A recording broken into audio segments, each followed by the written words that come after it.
Assalamualaikum warahmatullahi wabarakatuh. Saya sedang ada di kota Melbourne, baru selesai sidang di Supreme Court of Victoria, Australia.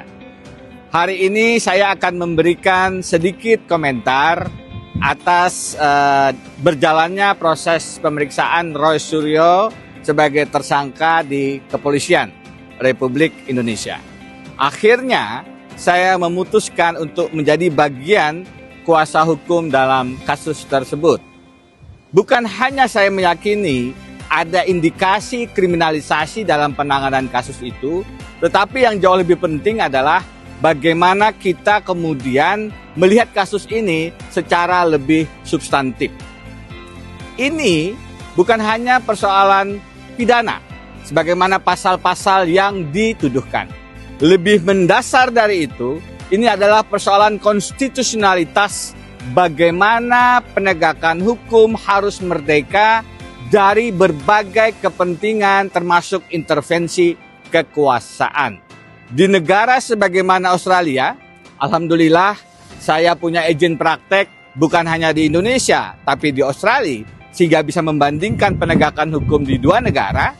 Di negara yang lebih demokratis sebagaimana Australia, kemandirian, kemerdekaan, kekuasaan kehakiman adalah prinsip yang dijaga dengan sangat teguh.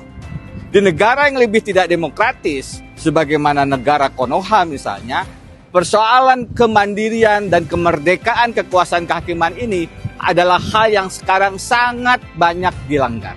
Dan saya berpendapat, persoalan tersangkanya Roy Suryo dan kawan-kawan bukan semata masalah ijazah palsu mantan Presiden Jokowi atau hanya pidana.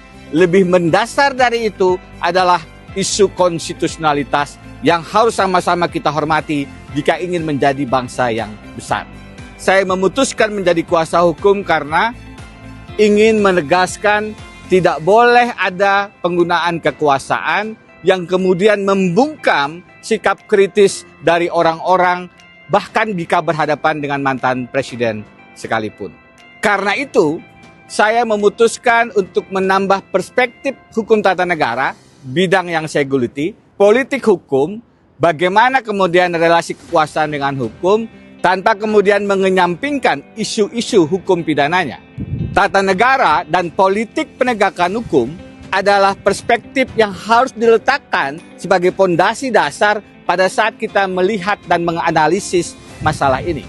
Karena apa? Karena mantan Presiden Jokowi telah menunjukkan bagaimana beliau merusak tatanan demokrasi, terutama di masa-masa akhir jabatannya. Cawe-cawe dalam Pilpres 2024. Kemudian adanya putusan 90 yang menjadikan Gibran memenuhi syarat sebagai calon wakil presiden adalah bentuk-bentuk pelanggaran konstitusi yang sekarang berlanjut dengan mentersangkakan warga negara yang bersikap kritis terkait dugaan ijazah palsunya. Karena itu, saya merasa wajib melakukan langkah advokasi hukum untuk menegaskan tidak boleh penggunaan kekuasaan atau siapapun yang merasa berkuasa menentukan arah penegakan hukum.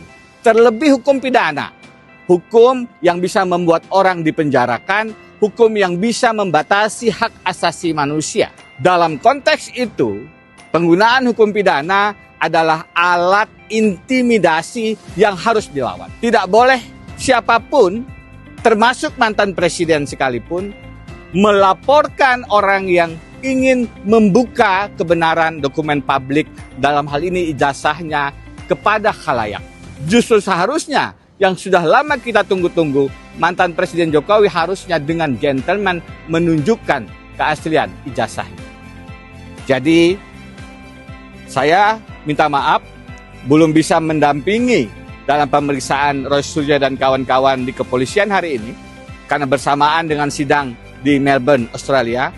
Tetapi insya Allah saya akan terus membersamai, melakukan perlawanan terhadap penyalahgunaan kekuasaan yang mengintimidasi, yang mengintervensi penegakan hukum, apalagi hukum pidana di tanah air. Kita harus hentikan modus mengkriminalisasi, mempidanakan, memenjarakan, membuat takut siapapun yang ingin bersikap kritis agar Indonesia tetap terjaga kewarasan hukumnya. Saya Denny Indrayana, terima kasih. Assalamualaikum warahmatullahi wabarakatuh.